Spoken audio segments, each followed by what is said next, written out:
Good morning, everybody. Happy Monday. We have an amazing show for everybody today. We do indeed. And also happy Veterans Day. Thank you all the servicemen and women out there who are serving our great nation. All right, we got a great show.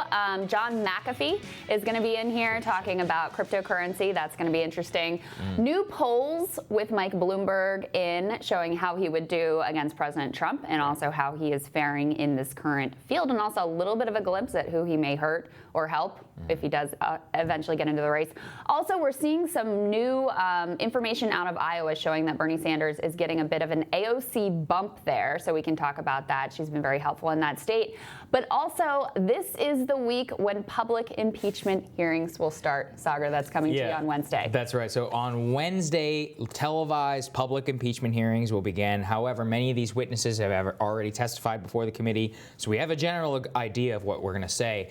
There's been a bit of a media build-up to this point where they're trying to cast it very much as the Watergate impeachment hearings in the same vein. And there's a lot of citations like, 80% of the American public watched the Watergate hearings and all this at the same time. But they miss the fact that the underlying case and accusations has already been vetted so much now in the media. Yeah. And because we already really know what the outcome is going to be, the smoking gun kind of thing that they're trying to look for, it's just not going to happen. Right. And that's the thing is like they're putting all the theatrics on for trying to put on the same play.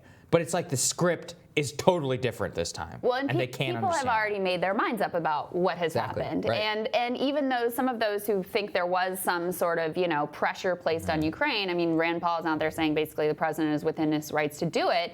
So even if you did have very clear pressure was applied in exchange for military aid, I'm not sure it would really change any minds on the Republican side. It's also a bit of a reckoning moment for the media, I think, because since the launch of this presidency, there's been this recitation of the idea that, same with Nixon, the public wasn't really behind impeachment. Yeah. Republicans weren't behind impeachment until they had these public hearings. And that's when everything shifted.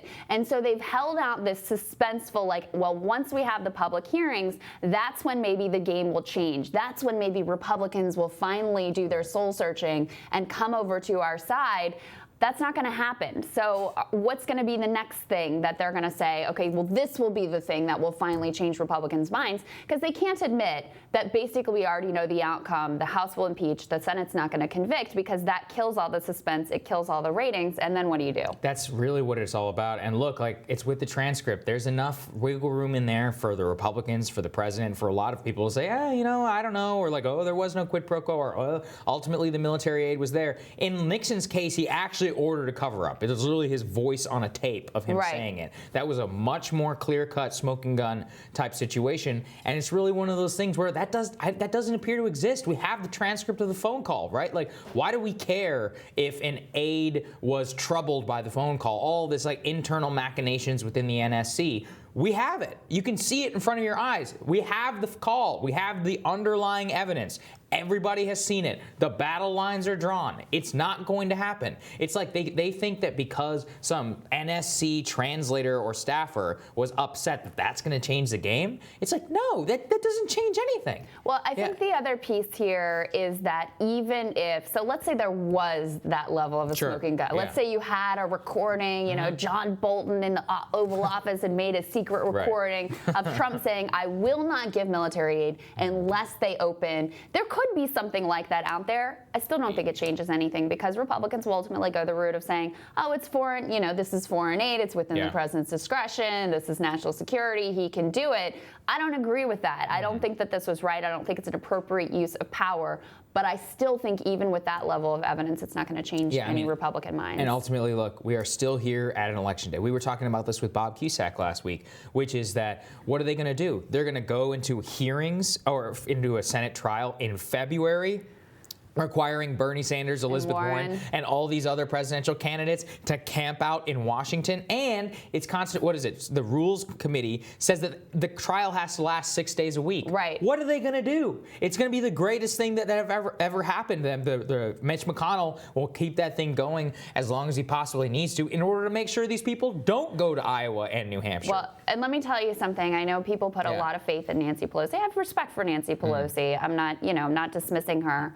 But she doesn't have an end game here either. Right. You know, if you think that she's got some master plan that's going to, you know, cause us to all inure to the Democrats' benefit, it's not going to happen here because they also don't have an end game in sight.